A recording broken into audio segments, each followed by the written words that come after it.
Following my father's funeral, a period when discussions about inheritance were common, my brother-in-law, who is married to my sister Sharon, surprisingly claimed that all of my father's assets, including $7 million in cash and stocks, should solely belong to Sharon, the eldest child. This proposal brought joy to my sister and her husband, yet the lawyer quickly clarified that such a decision wasn't theirs to make. My name is Paul Walker, a 44-year-old sales professional with a wife and 3 kids.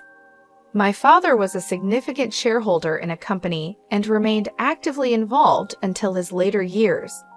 Sharon, my elder sister, has often challenged our parents with her erratic behavior and, even in her middle age, lacks a stable job, choosing to live life on her own terms.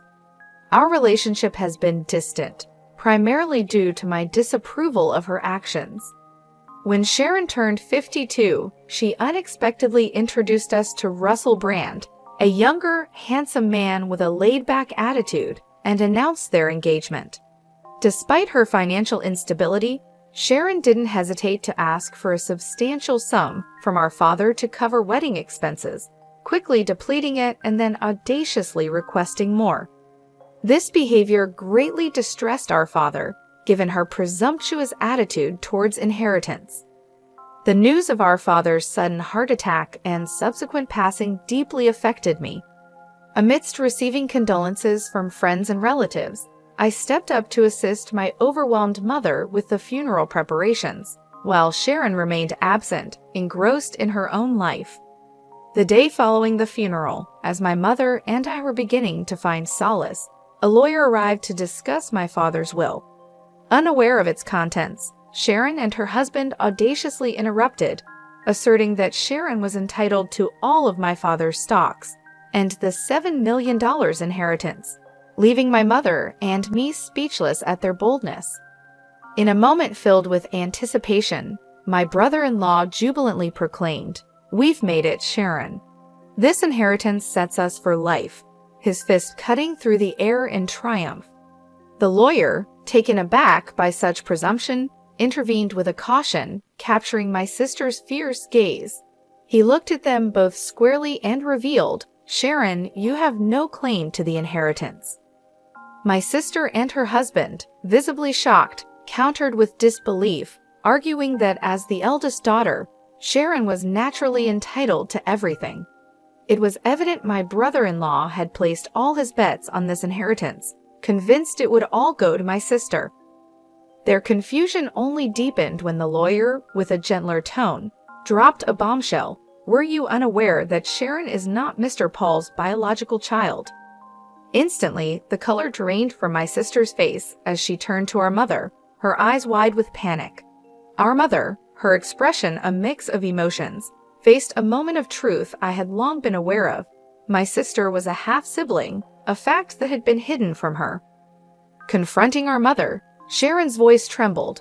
"What does this mean?" To which our mother confessed, "Sharon, you come from my first marriage." The revelation stunned Sharon, who had always playfully claimed the title of the favored child. Her husband, trying to grasp at straws, argued that Sharon, being legally adopted, must still be entitled to a share of the inheritance. "That's what I assumed," Sharon supported, yet our mother's next words shattered that belief. There had been no formal adoption. In disbelief, Sharon protested, "But I'm the eldest daughter." Dad even acknowledged it. Her frustration now turned towards me accusingly. "You're going to let him take everything?" she challenged. Annoyed by her sense of entitlement, I couldn't help but respond, pointing out her continual reliance on our father's generosity despite it. As they insisted on the fairness of a father's support for his daughter, I was reminded of how my sister used his financial aid not for growth, but to bail herself out of recurring predicaments. It was then that Mrs. Paul, our mother, who had been silent, suggested, "Perhaps it's time Sharon reviewed the will as well." Caught off guard, Sharon panicked. "The will? I don't know anything about that." It was her lack of attention and engagement that had led to this moment. Our father had intended for us to discuss the will together when he drafted it, but Sharon, uninterested at the time, chose leisure over family matters. Highlighting the omission from the will, I saw my brother-in-law's frustration flare as he sharply questioned Sharon. "What were you thinking?" This mattered. The realization dawned that they had to confront the contents of my father's will. The lawyer clarified that the inheritance was designated for me and my mother, citing my father's hesitance to adopt Sharon due to her indifferent attitude towards me, her spending habits, and her overall conduct. Sharon was visibly shaken by the news that she had no legal claim to any inheritance. At this revelation, my brother-in-law's temper escalated, accusingly pointing out to Sharon, "You promised there was wealth." His attitude became threatening, shocking my mother and Sharon, though I wasn't surprised given his history of greed and opportunistic behavior. He coldly told Sharon not to return until she had secured some money, revealing his true motives and leaving everyone in dismay as he abruptly left the scene. Feeling betrayed and cornered, Sharon turned her frustration towards us, particularly our mother, lamenting, "Why wasn't I legally adopted? It's unfair that the inheritance bypasses me." Her outburst was raw and filled with a sense of betrayal, causing a stir that the lawyer witnessed with a seasoned calm. When Sharon accused me of being the undeserved beneficiary simply because I was our father's biological son, her words cut deep. But I realized that my existence was not the root of her exclusion. It was her actions and choices.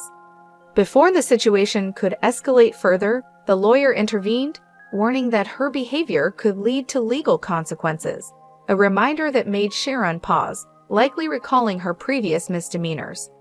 As time passed, the inheritance process concluded smoothly, thanks in part to the lawyer's expertise, leaving no room for further dispute from Sharon or her husband. Despite their initial discontent, my mother decided to give Sharon some financial assistance, a gesture I chose not to comment on.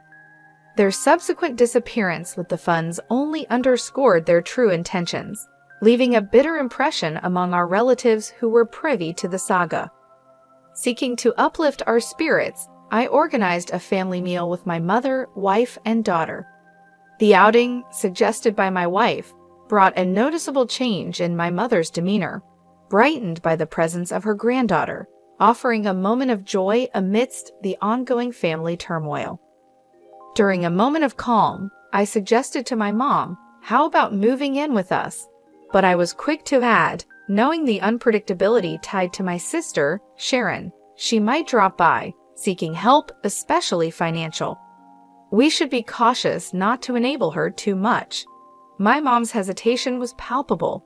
Sharon, despite everything, was her daughter, and the prospect of potentially inviting conflict held her back. I left the offer open for her to ponder as we approached our ancestral home, only to be greeted by an unexpected sight. Lights on in what should have been an empty house. Suspecting Sharon might have returned, I proposed, "Let's have a quick coffee inside," as we got out of the car. Suddenly, a car charged towards us, missing us by a whisker, but in protecting my wife and responding to my daughter's alarmed cry, I ended up in a flower bed, slightly injured by the fleeting touch of the car, which eventually crashed into the garage entrance.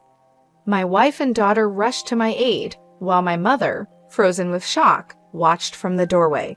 The incident led to my hospitalization overnight, and I later found out that Russell Brand, my brother-in-law, was behind the wheel, claiming a mix-up between the accelerator and the brake, a story I found hard to swallow. When my mother and sister visited me in the hospital, Sharon's response to my condition was chilling, hinting at her disappointment in my resilience, almost as if she had hoped for a more beneficial outcome for herself. I couldn't resist commenting on her apparent wish for my demise to claim the inheritance, noting her unease as she diverted her gaze. I then revealed that our mother intended to relinquish her inheritance in my favor, making any drastic actions from their side futile. My sister's shock was evident. The concept of foregoing a rightful inheritance seemed alien to her. I further explained that, in preparation and following our father's prudent approach, I had already drafted a will, ensuring my family's future, thus redirecting the inheritance away from our mother directly to them. My sister's plea for a share from the speculated $7 million, under the guise of familial generosity, only highlighted her desperation and misunderstanding of our family's values and intentions. In the aftermath of firmly rejecting my sister Sharon's demand for a substantial share of the inheritance, the atmosphere in the hospital room shifted dramatically. Sharon's demeanor transformed, her face contorting into a visage of pure fury as she physically accosted me, her hands gripping my collar in desperation. "Give me half, I'm your sister," she demanded, her voice laced with a chilling blend of anger and desperation. It was a distressing sight, witnessing her descent into what appeared to be a state of irrationality, driven to the brink by her intense desire for the inheritance. Her actions, so starkly at odds with the values our father held dear, made me regard her with a deep sense of pity and disappointment. "Do you not realize how your greed would have disappointed Dad?" I questioned, hoping to ignite some sense of reason within her. Yet this only served to inflame her anger further, as she made a grab for my throat in a shocking escalation of violence. The situation took a dramatic turn when our mother's voice, tinged with alarm and authority, cut through the tension. Nurses quickly intervened, escorting a visibly shaken Sharon away from me. Despite the turmoil, it was evident that my mother's heart ached for Sharon, her biological daughter, even though Sharon had directed her vitriol towards her as well. "Where did I go wrong in raising her?" my mother lamented, a question heavy with sorrow and regret that echoed in the sterile hospital corridor. The emotional and physical toll of the incident was soon overshadowed by my mother's deteriorating health. As her condition worsened, my wife and I found ourselves more involved in her day-to-day care, a development that seemed to provoke Sharon's resentment. Her feelings of exclusion were palpable, especially as she confronted the reality of our increased presence in our mother's life. This tension reached a boiling point when Sharon, in an abrupt phone call, insisted that she and Russell would take over caring for our mother, effectively sidelining my wife and me. Her declaration was unexpected and filled with a certainty that brooked no argument. Despite my attempts to reason with her, to discuss what was best for our mother, Sharon remained unmoved, ending the call with a finality that left us stunned. Confirming this sudden shift with my wife, who had received a similar message, we were both left concerned for our mother's well-being, especially considering Sharon and Russell's lack of experience in caregiving and household management. Surprisingly, Russell claimed to have some caregiving experience, a small comfort given our mother's still manageable level of independence. Yet this reassurance was short-lived. Within a month, a grave medication error sent our mother to the hospital, her condition alarmingly frail. It was a mistake that was unlike her, known for her meticulousness, especially with her medication. As my wife remained by my mother's bedside, offering the support and love she needed, I ventured back to the family home. What greeted me was a scene of neglect, a bare refrigerator, a poignant reminder of my mother's once vibrant love for cooking, and the absence of the household help that had been a staple in our family's life. The disarray spoke volumes of the care or lack thereof that Sharon and Russell had promised, casting a long shadow over their capability to manage the responsibilities they had so confidently claimed they could handle. Discovering that a considerable sum of money had been withdrawn from my mother's bank account filled me with regret for ever placing trust in my sister. Despite the safety measures, with her bank card and PIN securely locked away, the funds meant for everyday expenses had nearly vanished, while thankfully, the inheritance remained safe in a separate deposit box. This breach of trust prompted me to collect necessary items for my mother's hospital stay, including her bank card, to address the financial anomaly. Upon discussing the situation with my mother, it became apparent she was oblivious to the mishandling of her bank card. Yet, when the conversation shifted to the medication mishap, A shadow of sorrow crossed her face as she admitted it was Russell, my brother-in-law, who had prepared it. The suggestion that Sharon should no longer be welcomed into the house seemed more urgent than ever. My mother's condition and the chaotic state of our home were alarming. "Mom, you need to stay with us," I insisted, envisioning a peaceful home for her recovery. Despite this, her health worsened, possibly exacerbated by stress, leading to her untimely demise. The somber task of arranging her funeral revealed a grim reality.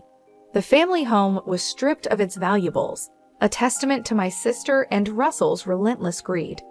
The emptiness of the house mirrored my feelings of shock and betrayal, fueling a resolve to seek justice for their egregious actions. The aftermath of my mother's funeral set the stage for a meeting with the lawyer, where my sister audaciously claimed her entitlement to our mother's inheritance. Her confidence wavered as the will was read, revealing her exclusion from any inheritance, a directive from our father reflecting his final wishes. Russell's outrage at this revelation only compounded the tension, his frustration manifesting in a destructive outburst. Amidst his tirade, I confronted him with a pressing question, one that hinted at a dark suspicion. "Russell, did you attempt to harm my mom?" The gravity of the situation hung in the air, marking a pivotal moment in our family's saga. As we awaited his response, the truth of their actions poised to come to light under the scrutiny of the law. As I squarely faced him, Russell returned my inquiry with a look of irritation. "I've done nothing wrong," he defensively claimed when questioned about the medication error. His annoyance was palpable, emphasizing their fixation on the inheritance rather than the well-being of our mother. Sharon, losing any semblance of calm, chimed in, outraged at the prospect of being left out of the inheritance. Her reaction betrayed her motives. It wasn't concern for our mother that drove her, but rather the hope of solving her financial woes with the inheritance. "Is it true that I'm getting nothing?" She demanded an explanation from the lawyer, her voice a mix of disbelief and desperation. The lawyer began to outline the specifics of the inheritance distribution, taking into account the funds Sharon had prematurely withdrawn and the value of the items she had sold. The end result left little to nothing for her, a revelation that left her visibly frustrated. I couldn't help but interject, highlighting that this outcome was the result of careful legal consultation.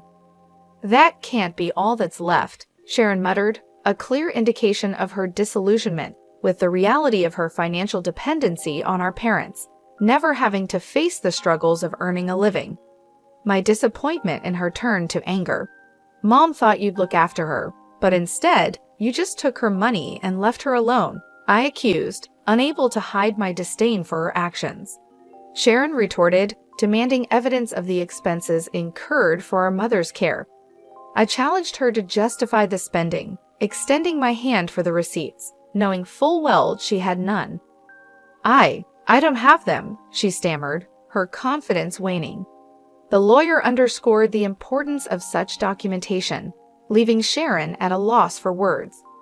Russell then tried to appeal to my sense of family, urging me to support Sharon despite everything. But my resolve was unshaken. Their desperation was evident, and Russell's admission that Sharon would have inherited everything if their plan had succeeded only added to my suspicion of their true intentions. "What do you mean by that?" I pressed, seeking clarity on his revealing comment, ready to uncover the extent of their schemes. As the tension in the room escalated, Russell inadvertently made a comment that shifted the atmosphere drastically, revealing their true intentions. "Because of this guy, things never go right. I was expecting a new car out of this deal, but now I'm stuck with just enough for some repairs," he lamented, not realizing the weight of his words. My sister, Sharon, attempted to intervene, perhaps to salvage the situation, but the damage was done. The lawyer, seizing the moment, underscored the gravity of Russell's admission. "That's a serious allegation, akin to fraud," she observed, barely concealing a smile as she eyed the couple. Her next revelation caught them off guard. "This meeting has been recorded. With your consent," she reminded, effectively trapping Russell in his own narrative. Realizing the depth of his blunder, Russell's confidence deflated. Seizing the moment, I informed him of my intentions to press charges for the accident. Russell's attempt to dismiss the threat as baseless was quickly undermined by his own words, now recorded evidence.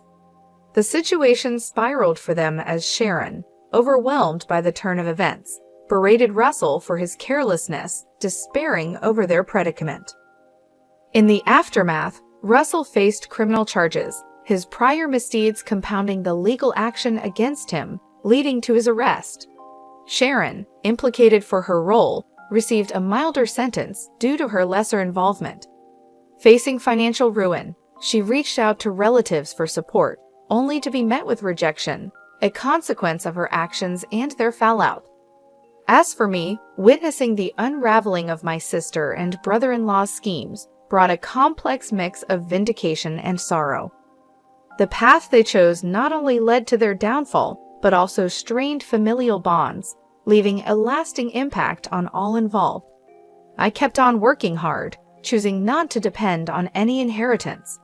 Instead, I found comfort and a bit of joy in the dividends that came from my investments in stocks, considering it a small but satisfying reward for my efforts.